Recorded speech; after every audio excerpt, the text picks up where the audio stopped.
ধন্যবাদ আপনাকে। খুব সাম্প্রতিক বিষয়, তরতাজা বিষয়। আজকে দিনভর এটা নিয়ে আলোচনা, শুধু আজকে দিনভর নয়, গতকাল থেকে এটা নিয়ে একটা আশঙ্কা তৈরি হয়েছিল, একটা হাইপ উঠেছিল। জীবন অবাক না করলে কে করবে? 28% মিল্ক ফ্যাটের অবাক করার সাথে ফ্রেশ মিল্ক পাউডার। জীবন অবাক করুক প্রতিদিন। যদিও এনসিপির এটা ছিল পদযাত্রা, দক্ষিণাঞ্চলকে ঘিরে তাদের যে পদযাত্রা, এর আগে তারা উত্তরাঞ্চল সফর করেছে। তাদের সাংগঠনিকভাবে সেটার নাম দিয়েছে সম্ভবত জুলাই পদযাত্রা। তো গোপালগঞ্জ এমন জায়গা নয় যে এটা বাংলাদেশের বাইরের কোথাও ভিসা নিয়ে ওখানে যেতে হবে, অথবা এমন কোনো জায়গা নয় যে নিষিদ্ধ জায়গা, ওখানে যাওয়া যাবে না, কোনোটাই নয়। সেই দিক থেকে এনসিপির সম্ভবত নমুনায় মনে হচ্ছে কয়েকটা ঘটনায় প্রস্তুতির ঘাটতি ছিল।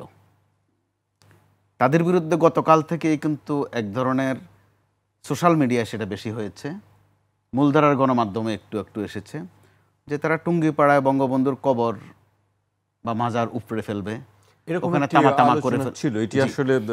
এনসিপির দিক থেকেও তারা সেটা কিন্তু পরিষ্কার করেনি এখন পর্যন্ত সেভাবে।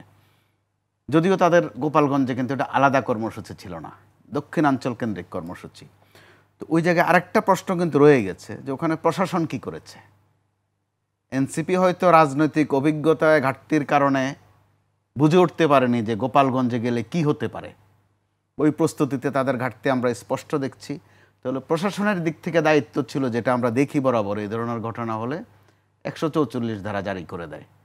তো প্রশাসন ওই রকম কোনো কিছু জারিও করেনি, আবার নিরাপত্তা রক্ষায় ওই রকম প্রস্তুতিও কিন্তু আমরা দেখিনি। তাহলে সেই ক্ষেত্রে যে কারণে আপনি অনিবার্য হয়ে গেছে আপনার শিরোনাম করা আবার উত্তেজনা। এমনিতে একটা উত্তেজনা দেশে আছে, সেটার মধ্যে কিন্তু গোপালগঞ্জ দিয়ে একটা নতুন মাত্রা যোগ হয়েছে। তো সেটা কোন পর্যন্ত যায় আমাদের হয়তো 2-1 দিন অপেক্ষা করা লাগবে। এর আগ পর্যন্ত এনসিপি বরিশালে যখন গেছে ওখানে তারা ভালো সাড়া জাগিয়েছে।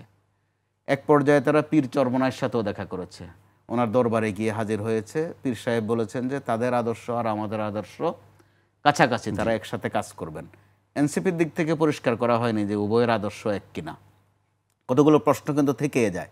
তো হতে পারে নতুন দল তারা বিভিন্ন দলের সাথে মিশবে।